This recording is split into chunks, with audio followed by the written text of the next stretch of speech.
ನೀರಿನ ಕಂದಾಯ ಜಾಸ್ತಿ ಮಾಡಿಕೊಂಡು 11 ಕೋಟಿ ರೂಪಾಯಿ ಸಾಲ ಇದೆ ಅಂತೇಳಿ ಇಲ್ಲಿನ ಕಮಿಷನರು, ಅಧ್ಯಕ್ಷರು, ಉಪಾಧ್ಯಕ್ಷರು, ಸದಸ್ಯರು 35 ಜನರಲ್ಲಿ ಕೆಲವರು ಸಾರ್ವಜನಿಕರ ಬಗ್ಗೆ ಮಾತಾಡ್ತಾ ಇರೋದು. ಇನ್ನು ಮಿಕ್ಕವರೆಲ್ಲ ಭದ್ರಾವತಿಯ ಲೂಟಿ ಬಗ್ಗೆನೂ ಮಾತಾಡ್ತಿಲ್ಲ, ಭದ್ರಾವತಿ ಕಾಮಗಾರಿಗಳ ಭ್ರಷ್ಟಾಚಾರದ ಬಗ್ಗೆನೂ ಮಾತಾಡಲ್ಲ. ಕನಿಷ್ಠ 120-180 ಆಗಿರ್ತಕ್ಕಂಥ ನೀರಿನ ಬಗ್ಗೆ ಮಾತಾಡಲ್ಲ ಅಂದರೆ ನೀವು ಯಾವ ಕಾರಣಕ್ಕೆ ಗೆದ್ದಿದ್ದೀರಿ ಕೌನ್ಸಿಲರ್ ಆಗಿ?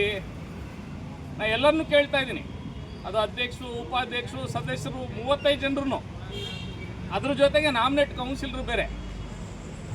ಇಷ್ಟೆಲ್ಲ ನಡೀತಾ ಇದ್ರು ಕ್ಷೇತ್ರದ ಶಾಸಕರು PK ಸಂಗಮೇಶ್ ಅವರೇ, ನೀವ್ಯಾಕೆ ಮೌನ ವಹಿಸಿದಿರಿ?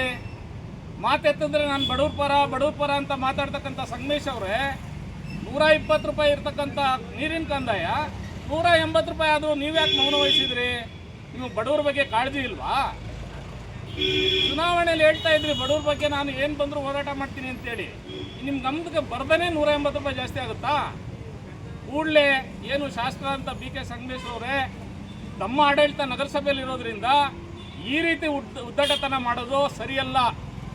ಇಲ್ಲಿನ ನಗರಸಭಾ ಕಮಿಷನರ್ ಇರ್ಬೋದು ಅಥವಾ ಅಧಿಕಾರಿಗಳಿರ್ಬೋದು, ಹಾಗೆಯೇ ಚುನಾಯಿತ ಪ್ರತಿನಿಧಿಗಳನ್ನ ತಾವು ಕೂರಿಸ್ಕೊಂಡು 120 ರೂಪಾಯಿ ಇರತಕ್ಕಂಥ ಒಂದು 20 ರೂಪಾಯಿ ಜಾಸ್ತಿ ಮಾಡಿ 180 ರೂಪಾಯಿ ಒಂದು ಮನೆಗೆ ಅಂದರೆ ಇಡೀ ಭದ್ರಾವತಿಯಲ್ಲಿ ಏನು ಅಂದ್ಕೊಂಡಿದ್ದೀರಾ?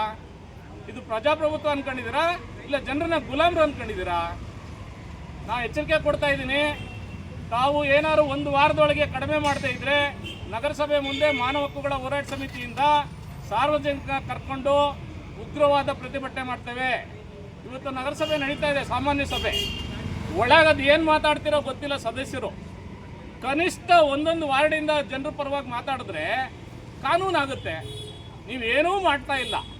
ಭ್ರಷ್ಟ ಕಾಮಗಾರಿಗಳು ನಡೀತಾ ಇದೆ, ಕೇಳಲ್ಲ. ಲೂಟಿ ಆಗ್ತಾ ಇದೆ, ಕೇಳಲ್ಲ.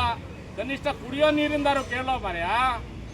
30 ಜನ ಕೌನ್ಸಿಲರು, ಹೌದು ನೀವು ಚುನಾವಣೆಯಲ್ಲಿ ಗೆಲ್ಲಬೇಕಾದ್ರೆ ಲಕ್ಷಾಂತರ ರೂಪಾಯಿ ಖರ್ಚು ಮಾಡಿದಿರಿ, ಆದರೆ ಕನಿಷ್ಠ ಮಾನವೀಯತೆನಾರು ಉಳಿಸ್ಕೊಳ್ಳಿ.